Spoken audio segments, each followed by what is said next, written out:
আসসালামু আলাইকুম প্রিয় ভিউয়ার্স, আশা করি সকলে খুব ভালো আছেন এবং সুস্থ আছেন। তো আলহামদুলিল্লাহ আমিও খুব ভালো আছি। ইতিমধ্যে আমরা জেনেছি যে আমাদের কিন্তু দেশ স্বাধীন হয়েছে এরকম বললেই চলে।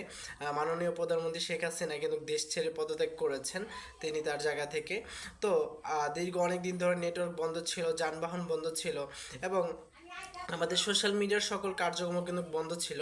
তো আপনাদের জন্য সবার জন্য সুখবর হচ্ছে ইনশাল্লাহ আজকে থেকে হয়তো সব কিছু পুনরায় আগের মতো কন্টিনিউ হবে।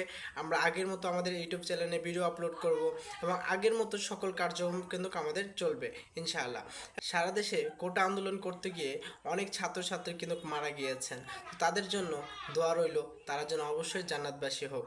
যাদের আগে থেকে Facebook, YouTube, Instagram, LinkedIn, Twitter, TikTok এইসব যারা আমরা ইউজ করতে পারতাম না, আশা করি এখন থেকে সব কিছু ঠিক হয়ে যাবে। আপনারা সব কিছু ঠিকভাবে ব্যবহার করতে পারবেন, আর কোনো চিন্তার কোনো কারণ নেই। আমরা সঠিকভাবে আবার সকল কার্যক্রম করতে পারবো। সবাই দোয়া করবেন যাতে করে আর কোনো সমস্যা না হয়। এবং আন্দোলন যেহেতু শেষ, ইনশাল্লাহ দেশটা স্বাধীন হয়েছে, সবার কাছে স্বাধীনের মতোই মনে হচ্ছে, আনন্দ উচ্ছ্বাস। তো সেই জায়গা থেকে সবাই সকলের জন্য দোয়া করবেন এবং কোনো যত আর কোনো ঝামেলা না হয় সে কামনা করছি। তো সবাই ভালো থাকবেন, সুস্থ থাকবেন, সবাইকে জন্য অনেক বেশি দোয়া রইল। আল্লাহ হাফেজ, আসসালামু আলাইকুম।